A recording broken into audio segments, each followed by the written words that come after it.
boa noite, obrigada pela presença de vocês, bom dia ou boa tarde se você está assistindo no gravado, muito obrigada pela presença de vocês aqui.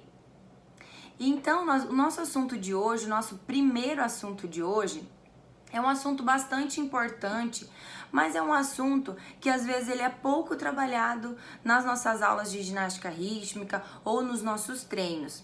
Hoje eu quero falar um pouquinho com vocês sobre a psicomotricidade.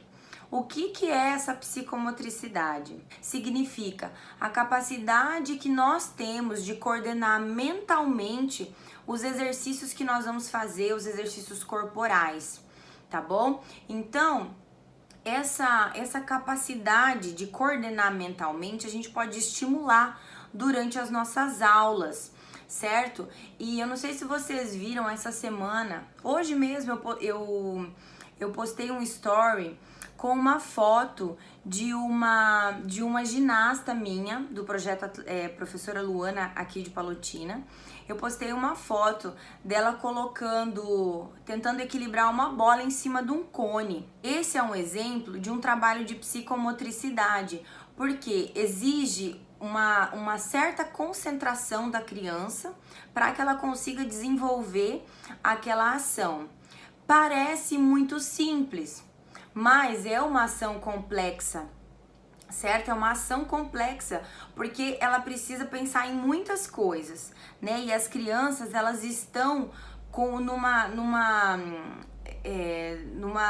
energia assim que elas não conseguem se controlar. Então, para elas pararem, se controlarem e poderem executar aquela ação, elas precisam desse desenvolvimento mental, né? Então é isso que a psicomotricidade ela busca, para que as crianças coordenem mentalmente os exercícios que elas vão fazer, as ações que elas vão executar. E dentro da ginástica rítmica, isso é muito comum, porque a gente está o tempo todo trabalhando psicomotricidade, a gente está o tempo todo estimulando a psicomotricidade, né? E principalmente quando elas entram na ginástica, é o momento que a gente dá mais atenção para esse trabalho. Porém, ele é um trabalho que ele não pode se perder, certo? Porque assim, quando a ginasta está começando, se às vezes ela começa bem cedo, na idade que a gente sempre recomenda, que é lá os 4 anos e meio, né? Se ela está começando nessa idade, o normal é nós fazermos bastante atividades lúdicas, bastante atividades recreativas, até mesmo para interagir com essa criança, para que ela se solte, né, durante as aulas, consiga se expressar e possa desenvolver as atividades que nós estamos propondo. E a atividade de psicomotricidade nós podemos trabalhar bastante em forma de circuitos. Elas são muito legais e são muito divertidas. Por exemplo, a atividade que eu coloquei ali, que vocês viram no story hoje à tarde, da criança tentando equilibrar a bola em cima do cone, é um exemplo. Nesse mesmo dia, nós estávamos fazendo um pequeno circuito na aula, onde as crianças tinham que tanto colocar a bola ali, depois correr mais uma distância, depois elas iam pular com o arco, né? Depois iam passar em cima da corda, um pezinho em cima do outro, andando em relevê em cima da corda, depois volta correndo, pega a bola e passa para a ginasta de trás, né? A segunda da fila, para que ela faça o percurso novamente. E assim você pode estimular a questão da autossuperação da criança também, porque muitas vezes ela vai ter muita dificuldade de fazer aquele exercício. E a questão até da competitividade, porque você pode fazer um circuito, uma competição com as meninas, né? Então isso estimula bastante, até porque se a ginasta está trabalhando num clube de competição, está treinando, está sendo trabalhada para competir, isso é muito bom. E a psicomotricidade está presente todos os dias nas nossas aulas e nos nossos treinos, mas nós podemos estimular ela muito mais com esses trabalhos mais específicos. E quando a ginasta tem 4, 5 anos, como eu falei para vocês agora, e que ela está entrando, ela precisa se agregar, né, se integrar melhor nesse grupo, então essa atividade pode ajudar.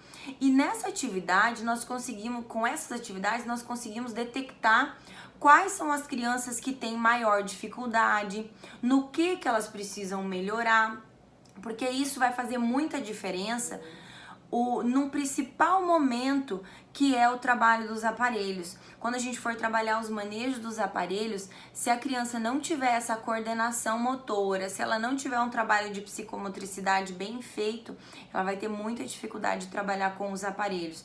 Porque quando ela está trabalhando o manejo de aparelho, além do corpo, ela precisa pensar no aparelho. Às vezes, se ela tá com a massa, ela tá com uma massa em cada mão, né? Se ela tá com a corda, ela trabalha as duas mãos ao mesmo tempo. Esse é um dos motivos que a gente começa o manejo dos aparelhos pela corda, tá? Então é bem importante esse trabalho de psicomotricidade, principalmente no começo e do ano também, no começo do ano, que nem agora, que nós estamos no começo do ano, onde a gente está, para quem trabalha com escolinha, tá trabalhando, preparando a apresentação lá do final do ano.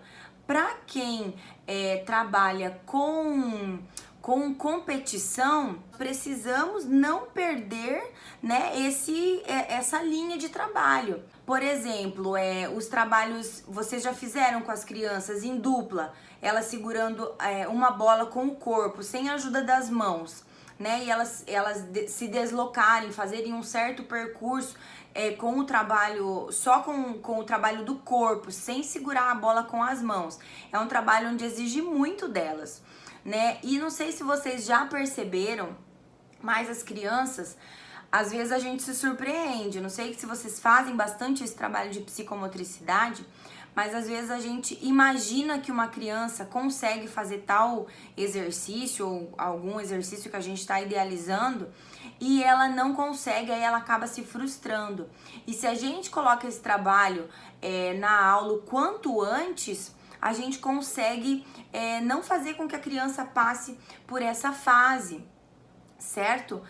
E um outro trabalho, um outro assunto que eu quero trazer para vocês aqui e que eu recebi bastante no direct, muitas pessoas perguntando, então eu resolvi falar dele com vocês hoje, é a questão do alongamento, a questão do aquecimento. Por exemplo, como que eu posso começar o aquecimento de uma aula de ginástica? Por onde eu começo? Né? Nós temos aqui bastante pessoas que trabalham com ginastas de escolinha, que trabalham com ginastas de projeto, né? Algumas trabalham com competição, mas nem todas, né? Então, quando a gente fala assim, como que a gente pode começar esse trabalho? Por onde que eu posso começar? O que eu aqueço primeiro, né? Então, quero falar para vocês desse assunto de uma forma geral.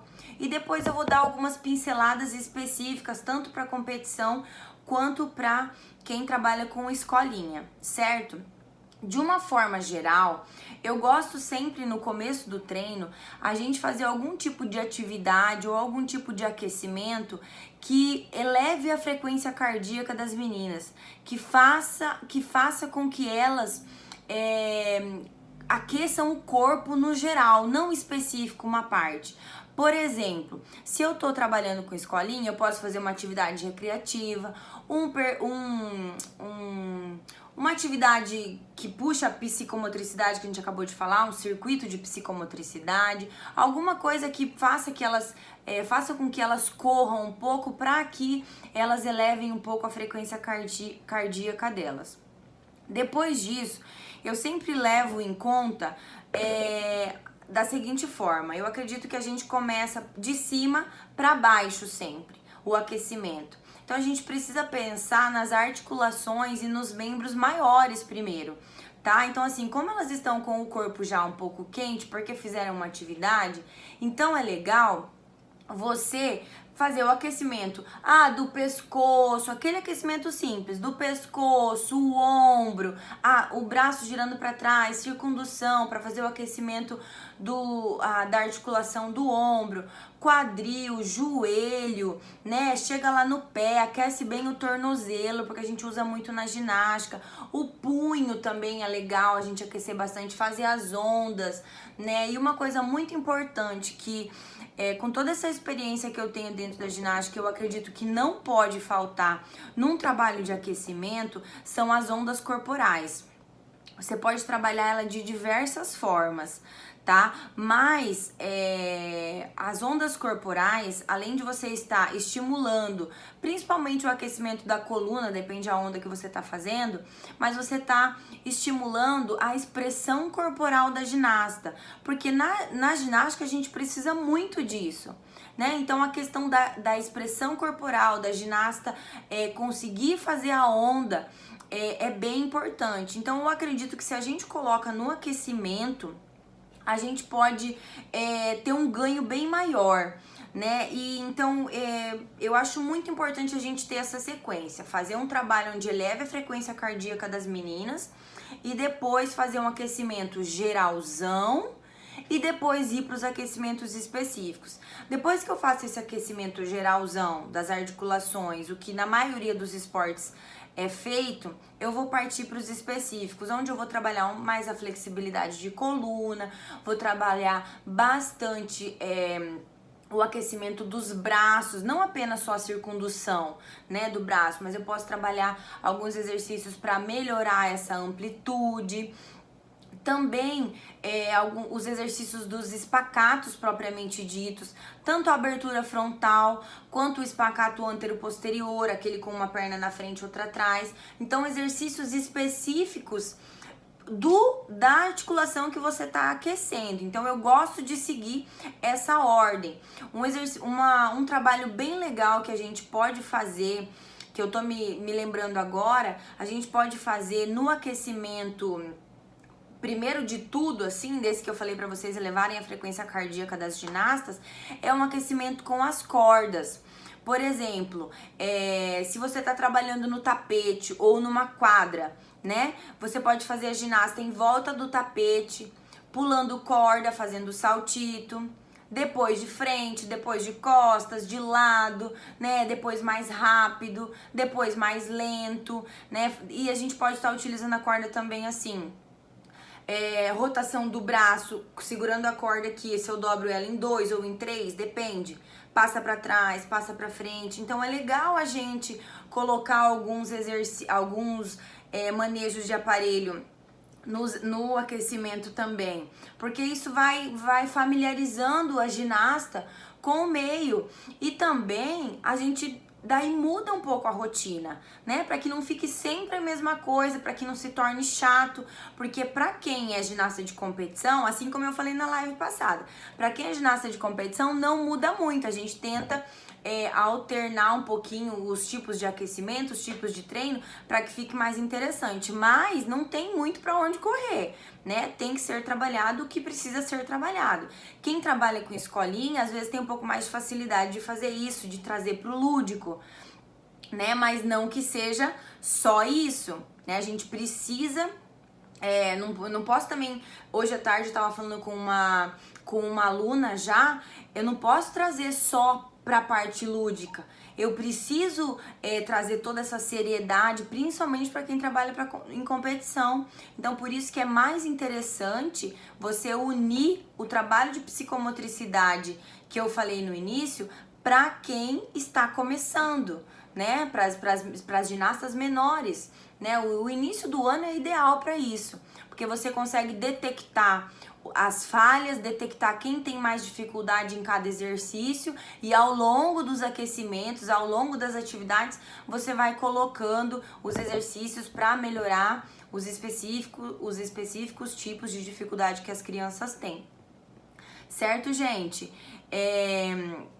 Aproveitando aqui, quero falar para vocês, eu estou com a pré-venda do curso aberta, né? Se vocês viram na terça-feira, eu abri a pré-venda do curso Dominando a Ginástica Rítmica, que ele vai se iniciar no dia 10 de abril. E eu quero falar para vocês que as vagas estão se encerrando com esse valor promocional de pré-vendas. Se vocês tiverem interesse, quem de vocês tiver interesse, me chame no particular, mande um direct depois da aula que a gente tem um preço especial para quem adquirir agora na pré-venda.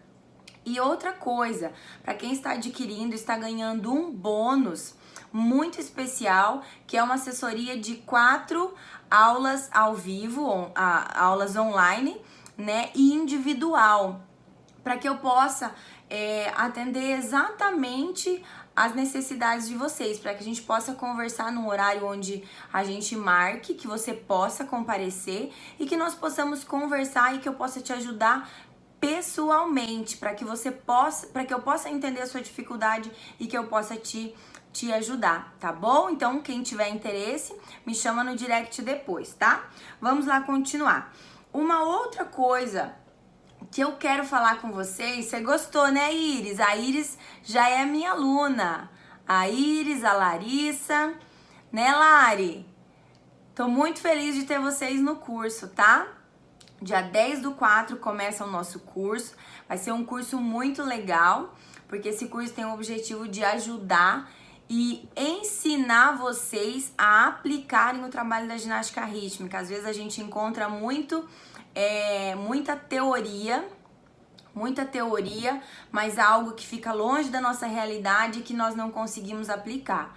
E o que nós precisamos é algo que a gente possa chegar lá na nossa aula e consiga aplicar. E hoje nós não temos nada dessa forma que seja online, né? Que você possa assistir no conforto da sua casa, na hora que você puder, na hora que você tiver disponibilidade. Então esse curso foi criado para isso, tá bom? Então vamos continuar.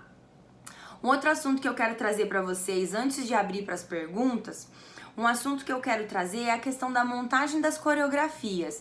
Eu recebi bastante perguntas nesse sentido, bastante dúvidas de como a gente monta as coreografias, como que a gente pode elaborar uma coreografia, né? Que às vezes é tão longe, é tão distante da nossa realidade. Eu vou dar os 2 exemplos para vocês de como funciona, tanto da ginástica de competição, para quem trabalha com escolinha, tá? Mas antes eu quero dar um geral.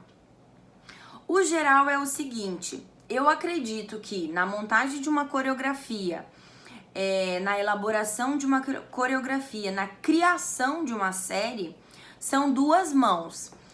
Primeira mão precisa ser a treinadora. A treinadora precisa ser criativa.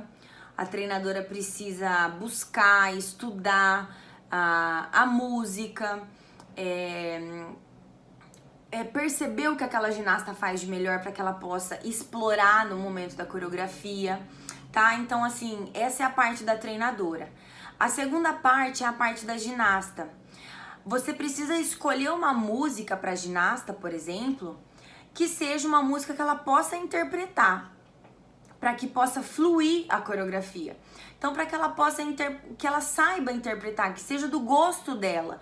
Por exemplo, às vezes uma música muito rápida, uma música que exige muita velocidade da ginasta, aí a treinadora pega uma música lenta, mais lírica, uma música mais suave.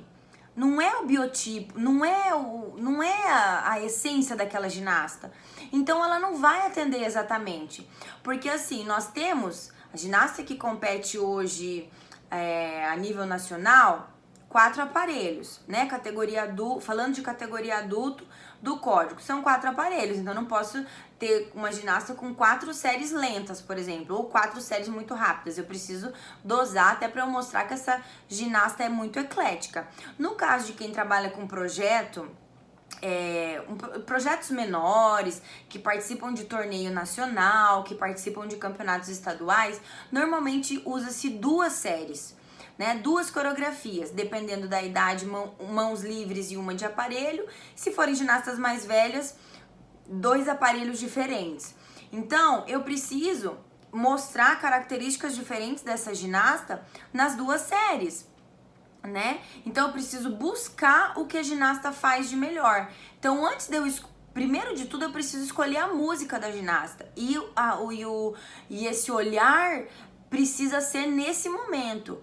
O que a minha ginasta tem de melhor? Ela é uma ginasta ágil? Ela é uma ginasta habilidosa com aparelho, para que ela possa se for com aparelho a série, para que ela possa conseguir fazer os exercícios todos que o código e o regulamento requerem com essa música? Ou eu preciso pegar uma música mais lenta? Então eu preciso avaliar isso. Isso é um geral que a gente precisa ter.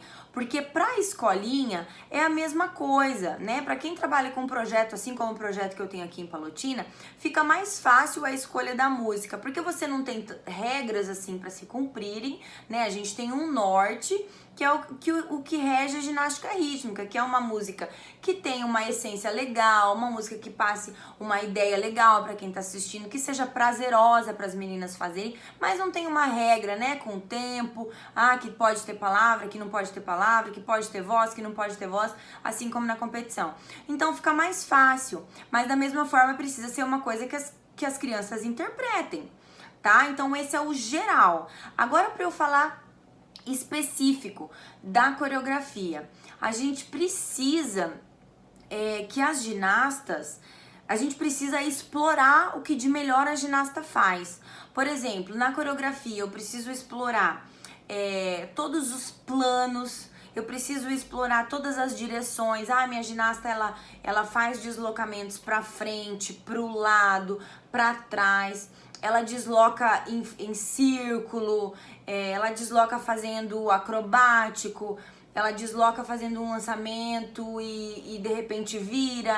Essa forma dos deslocamentos enriquece, né? E os planos. A minha ginasta faz tudo em pé.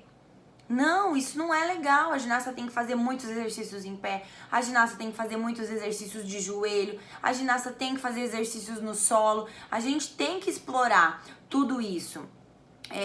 Outra coisa, a questão dos manejos, né? Os manejos que a ginasta faz. Por exemplo, vou pegar um exemplo que seja bem fácil, a bola. Tá? A ginasta está fazendo uma série com a bola.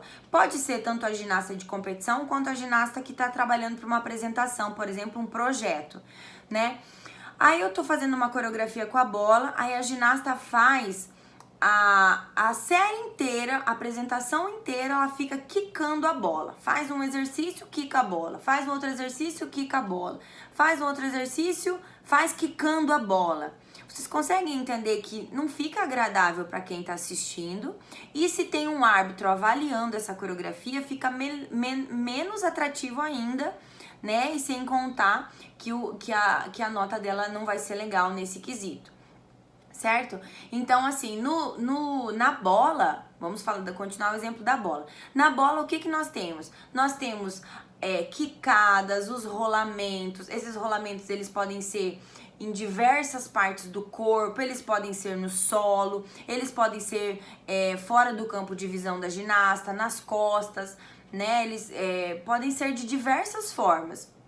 Também nós temos os movimentos em 8, né? Os grandes movimentos em 8, pequenos lançamentos, tem os grandes lançamentos. Então, assim, os tipos de recuperações que nós devemos explorar. Então, quando a gente pensa na montagem de uma coreografia, a gente tem que mapear tudo isso na nossa cabeça para que a gente possa realmente passar essa ideia para a ginasta e que a ginasta possa executar.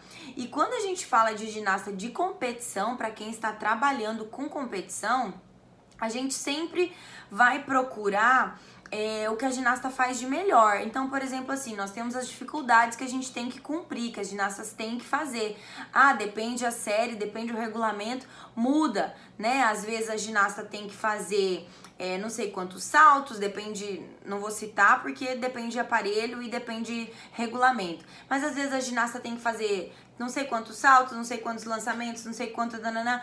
Um monte de coisa. Então eu preciso primeiro elencar o que minha ginasta faz de melhor, anotar isso, né, com tudo que ela faz de melhor. E depois eu e a minha ginasta nós vamos criar essa coreografia, certo? Então precisa passar por esse processo de pensar, de ver o que minha ginasta faz. Tudo isso acontece de uma forma rápida, até porque para quem vai para competição não se tem tanto tempo assim, né? E a gente sempre corre contra o tempo quando a gente está trabalhando visando competição. A gente precisa de uma programação boa, mas mesmo assim as competições, as ginastas requerem uma preparação muito grande para as competições. E não é só a preparação da coreografia, por exemplo, né? A gente tem preparação de colã, a gente tem muitas coisas, né? E a gente tem o treino, não é só, a gente não passa a tarde inteira montando série, né? A gente tem diversas coisas, passa pelo trabalho de flexibilidade, passa pelo trabalho de preparação física, passa por um monte de coisas. Então, por isso que se a gente planejar isso, se você tirar um dia, uma tarde do seu trabalho para sentar com essa ginasta e ver o que ela faz de melhor, deixar tudo anotado, e daí e ela vai treinando, e daí no próximo dia você pegar a música e trabalhar com ela a música, e aí sim a criação da coreografia é mais rápido do que simplesmente pega a música, vamos lá, vamos começar a montar e não sabe, não funciona. A gente precisa de uma preparação. E assim, é muito importante essa expressão corporal da ginasta, certo? A gente precisa dar essa atenção. Por isso que eu falei para vocês antes que o trabalho das ondas corporais, eles fazem toda a diferença quando a gente faz no aquecimento.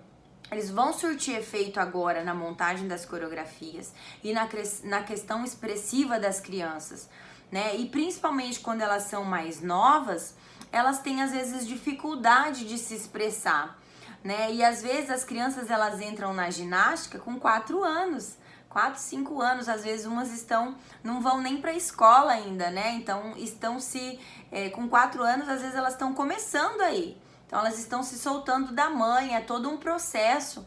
E a gente pode agregar as crianças nesse sentido, certo? Então é muito importante. O trabalho da ginástica, ele é um trabalho de formiguinha, né? Então tem muitas coisas que dão esse trabalho final.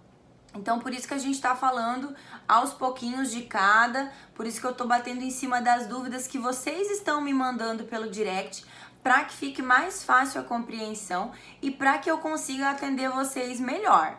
Tá bom, gente? Gente, é uma coisa bem legal que a gente tem que explorar bastante quando a gente monta as coreografias, quando a gente tá falando de coreografia ainda, é a questão do tapete, né? Para quem tá com competição, a gente tem o tapete. Para quem trabalha com escola, depende do espaço que você tem, né? Cada um trabalha com um espaço diferente. Depende do espaço que você tem. Quando você vai montar a apresentação, você tem que procurar explorar aquele espaço ao máximo. Quando a gente trabalha com ginasta individual, né? A ginasta tem que usar todo o tapete, todo o tapete. Se for preciso, passa 2, 3 vezes pelo mesmo canto, passa pelo meio de novo. É importante. A quantidade que a ginasta se desloca em cima do tapete depende do estilo da música, né? Depende de como ela se desenvolve, da idade dela e de todas essas competências que a gente vai desenvolvendo, essas habilidades que a gente vai desenvolvendo nas crianças. Para quem trabalha com conjunto ou com apresentação de final de ano, é mais fácil porque são mais meninas. Mas da mesma forma, eu preciso trabalhar esse desenrolar da apresentação para que todas as meninas explorem bastante todo o tapete ou todo o espaço que a gente está utilizando para apresentar. Agora eu queria abrir para as perguntas. Vamos lá. Lu, sobre forçar a flexibilidade de braços, como executar? Sobre a flexibilidade de braços, Lari, eu penso assim, na verdade, qualquer tipo de flexibilidade, qualquer articulação. Eu sou sempre da ideia de que a gente precisa alongar muito antes de trabalhar a flexibilidade em si. Na questão dos braços, a gente já trabalha bastante no aquecimento, né? Se você trabalha hoje em Mercedes, eu tenho certeza que você trabalha muito como nós trabalhávamos aqui em Palotina, com as meninas de competição, né? Então, o trabalho de flexibilidade dos braços é um trabalho que exige bastante cuidado, né? Porque é uma articulação que as meninas usam muito.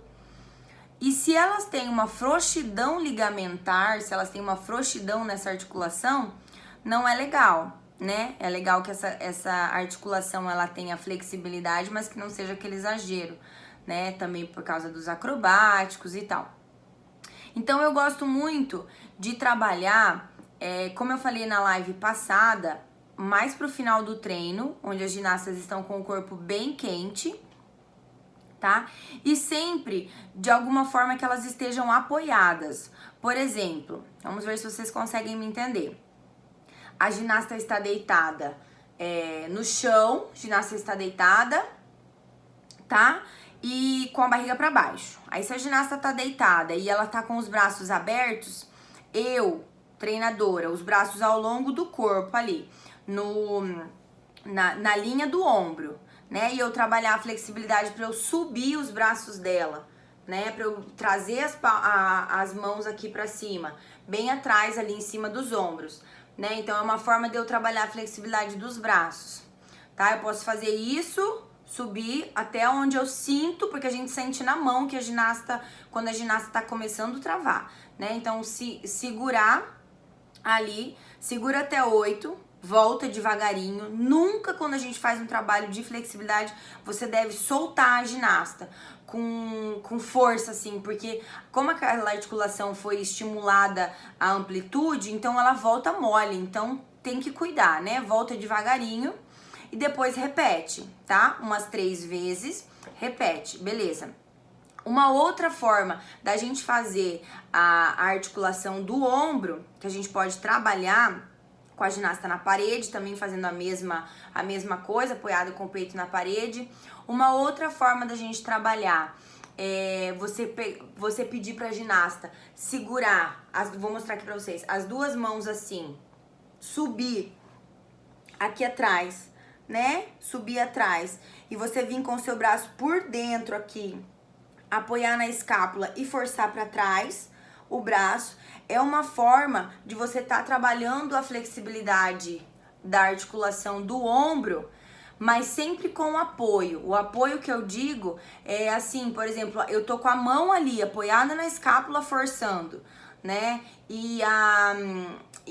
Nesse outro, do primeiro que eu falei, eu também tô segurando a ginasta, certo? E uma coisa que eu percebo no trabalho da escolinha, por exemplo, o trabalho do projeto que eu tenho aqui, a ginasta, às vezes a questão da falta de alongamento é muito mais importante eu trabalhar isso, às vezes, do que a flexibilidade em si. Porque às vezes a gente pensa, é muito comum a gente encontrar uma ginasta que tá tentando fazer um espacate no chão. Vou dar esse exemplo que fica fácil de todo mundo entender. Da ginasta tá fazendo o espacate no chão. Ela quase abre 180 graus, mas o joelho da frente tá dobrado. Isso não acontece? Vocês não veem isso acontecer? A ginasta fazer espacate, quase encosta no chão, mas o joelho da frente dobrado. Então, ali, minha primeira análise é que não tá faltando flexibilidade. Primeiro de tudo, tá faltando alongamento. E a questão dos braços é a mesma coisa, Lari. Tá? A questão dos braços é a mesma coisa. Você precisa trabalhar primeiro o alongamento. Um outro exemplo é quando a ginasta faz a ponte, né? A ginasta faz a ponte, mas o braço fica assim, ó, na ponte. Ele não fica lá atrás, né? Fazendo bem certinho uma ponte, tá? Então é uma falta de flexibilidade, uma falta de alongamento no braço, não é nem flexibilidade ali, é alongamento, né? Porque quando a ginasta é super alongada, o movimento fica diferente. Então, antes ainda, Lari, da flexibilidade, eu indico você trabalhar muito, muito, muito alongamento. Começo do treino faz o alongamento normal que a gente faz de aquecimento. Mas se você tirar um dia para trabalhar flexibilidade, aí sim você vai fazer esses trabalhos mais específicos, né, com bem direcionados, mas sempre com apoio. Nunca esquecer de ter esse apoio para que a ginasta, você precisa sentir o movimento, né? Você precisa sentir, porque é muito fácil da gente sentir quando a ginasta tá no limite dela. Às vezes elas estão reclamando de dor, mas a gente sabe que vai mais, né? Que elas não estão no limite ainda. tá bom? Então é bem legal ter esse olhar primeiro pro alongamento, depois pra flexibilidade, certo? Respondida, Lari.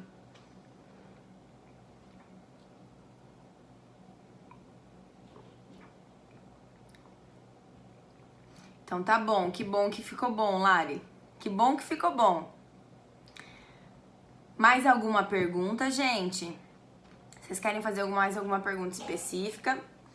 Iris, você percebe esse trabalho também da questão do espacato? Eu vi que antes você respondeu quando eu falei bem do espacato. E as crianças não têm essa visão. Esse vai do nosso olhar mesmo, do nosso feeling de treinadora, de professora, né? Porque a criança, o que ela quer é fazer o espacato 180 graus e acabou. Uma pergunta da Iris. Para melhorar a altura dos saltitos. Dos saltos e saltitos em geral, né, que é o mesmo princípio, mas os saltos e saltitos existem 2 tipos de trabalho que eu gosto muito. É o trabalho do fortalecimento dos pés. Na verdade não são 2, são 3. O trabalho do fortalecimento dos pés das ginastas. E o fortalecimento dos pés das ginastas não adianta. A gente precisa trabalhar relevé na barra, relevé no centro, com o olho fechado, que já ajuda a trabalhar o equilíbrio também, mas muito trabalho de relevé, porque você fortalece o tornozelo ali, a panturrilha da ginasta, né, os gastrocnêmios, que são importantíssimos na hora dos saltos. Então, esse trabalho é muito importante, tá? Outro trabalho que eu gosto muito é o trabalho da pliometria. Tá? O trabalho da pliometria é o simples fato de você saltar em direções diferentes, em alturas diferentes. Por exemplo, às vezes no local onde você trabalha você pode ter um step, ter uma caixa propriamente, né? Aquelas caixas de madeira. Às vezes na academia, né? Tem a caixa de madeira. Então é importante que tenha essa altura. E você pode fazer com que a ginasta sobe, né? Pula, por exemplo, se aqui tem uma caixa, a ginasta tá aqui no chão, ela pula, ela desce, ela pula, ela desce, depois ela pula com um pé só, depois o outro, entendeu? E assim você vai mudando, por exemplo, a altura das caixas, né? Às vezes você trabalha numa quadra onde tem os degraus, você pode estar utilizando os degraus para fazer isso, tá bom? E a ginasta pode pular de frente e descer virando, né? Então você vai dificultando. E o simples fato de você começar a trabalhar isso, é bem rápido você ter o resultado, tá? E uma coisa que eu gosto isso é a questão de explicar e fazê-las entenderem. É a questão da função da ponta do pé durante o salto. É importantíssimo elas entenderem isso. Quando elas entendem, o trabalho 200% na frente. É assim, ó. Por exemplo, esse aqui, ó, aqui tá o chão e aqui tá o meu pé. Quando a ginasta for saltar, ela vai tirar, tá com o calcanhar no chão, né? Ela vai tirar o calcanhar, passa pelo... Tudo muito rápido, mas é assim, passa pelo relevé e faz a ponta do pé. Aqui ela tá na fase de voo. Quando ela for descer, ela precisa descer com a ponta do pé e depois fazer o movimento contrário. Passa pelo relevé e volta pelo calcanhar. Esse trabalho que a ginasta precisa fazer no salto é muito rápido, é coisa de frações de segundo, mas se ela entende, faz toda a diferença, tá bom? Então, é muito importante você explicar para elas essa função do pé. E outra coisa, quando elas entendem isso, elimina totalmente a possibilidade delas caírem com o calcanhar no chão e mandarem o impacto todo para a coluna, porque vocês sabem que isso acontece, né? Quem trabalha já há mais tempo com a ginástica sabe que as ginastas saltam e caem com o pé no chão, o impacto vai todo na coluna e elas, às vezes, falta até o ar, né? Então, assim, a gente elimina essa probabilidade também das ginastas entenderem. Outro trabalho que eu uso muito para os saltos e que dá muito efeito é as ginastas entenderem a função do braço delas durante o salto. Quando a gente trabalha na base isso direito, por exemplo, quando eu tô começando o trabalho, tanto do salto quanto dos saltitos, Quando eu tô começando, eu faço o trabalho eu ensino para ela o trabalho dos braços. E a forma que eu gosto mais de ensinar é no saltito vertical. Aquele simples saltito onde elas sobem e elevam os dois braços na orelha, né? Sobem verticalmente com a pontinha do pé e os dois braços na orelha. Essa é a forma mais fácil de ensinar. Aí, as ginastas começam com os braços ao lado, não é? Elas começam com os braços ao lado. Quando elas fazem o plié, abaixa o braço. E quando elas vão subir no salto, elas elevam os dois braços na orelha. Os dois braços aqui, colados na orelha, tá? Então, dessa forma, a ginasta está na posição toda vertical. E aí eu vou cobrar a ponta do pé. Então, eu consigo trabalhar fazer esses trabalhos juntos, né? E o que acontece depois não importa. Por exemplo, quando a ginasta vai fazer um salto rondejão, quando a ginasta vai fazer um salto com giro, o braço muda. Mas se ela tem essa técnica afinada, essa técnica de saber que o braço faz toda a diferença para levar ela para cima, é muito importante. Então isso eu gosto de trabalhar com as crianças. Hoje eu vou trabalhar, mas eu vou falar só do pé. Então, elas entendem do pé. Quando elas estão entendendo isso aqui do pé, vou falar, tem uma outra coisa que a prof quer ensinar pra vocês que vai ajudar a subir mais no salto ainda. Aí eu uso o trabalho do braço. Então, se elas já sabem o pé, já sabem o braço. Ótimo, então eu posso trabalhar. Daí eu ainda tenho trabalho de pliometria, tenho trabalho de fortalecimento dos pés, que normalmente através dos relevés a gente faz, né? Então, eu acredito que dessa forma a gente consegue melhorar muito. E isso é um trabalho de formiguinha, né? A nossa ginástica é um trabalho de formiguinha. A gente vai lapidando aos pouquinhos. Uma pergunta da Bruna. Que dica você poderia dar para as ginastas conseguirem ficar mais tempo no pivô? Ótima pergunta, Bruna.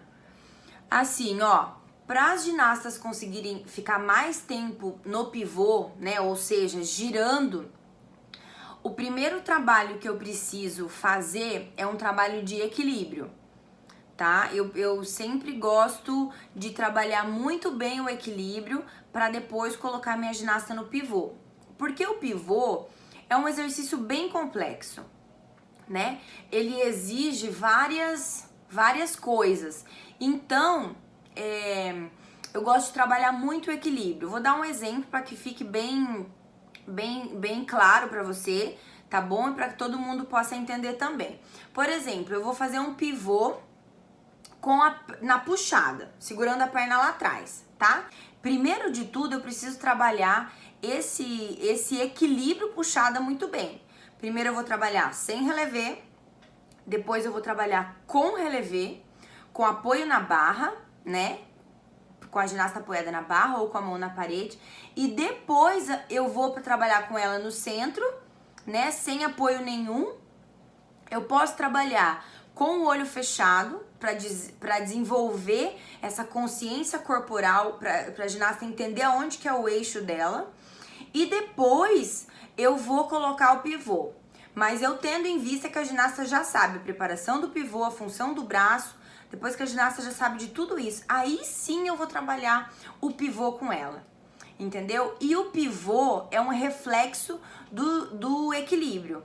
A ginasta que gira muito bem é uma ginasta que faz equilíbrio muito bem, tá? Ela precisa ter um pé muito forte, uma perna muito forte, um joelho porque é a base dela, né? Ela vai estar em cima de um pé só. Então ela tem que ter um pé muito forte, trabalhar muito relevé para que ela consiga ficar e manter esse pivô por mais tempo. Quando a gente vê as ginastas melhorando, por exemplo, a ginasta girava só uma volta no pivô passé, agora ela já tá girando duas.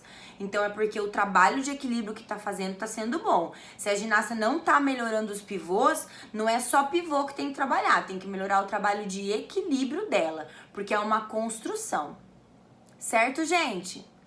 Gente, nós vamos encerrar por aqui, porque já tá dando quase 1 hora da nossa live, tá bom? Então eu quero agradecer a presença de vocês, agradecer de coração por todos vocês que estiveram aqui, pelas perguntas que foram feitas. Que bom que eu consegui responder vocês. mas eu quero pedir para que vocês mandem para mim no direct as dúvidas de vocês para que eu possa preparar mais conteúdo que seja relevante para vocês, conteúdo que possa auxiliar vocês lá na prática, na hora que vocês forem para a aula, não só na teoria, né? Mas que possa realmente fazer a diferença. E também dessa forma eu consigo trazer conteúdos melhores para vocês aqui na live. E se alguém ficou com interesse em adquirir o curso, em conhecer, me mande um direct que eu vou mandar para vocês mais detalhes, tá bom? Gente, muito obrigada. Um beijo para vocês, que Deus abençoe vocês, tá bom? E nós temos um encontro marcado na próxima quinta-feira, tá bom? No Bate-Papo com a Lu, toda quinta às 20h30. Um beijo pra vocês. Tchau, tchau!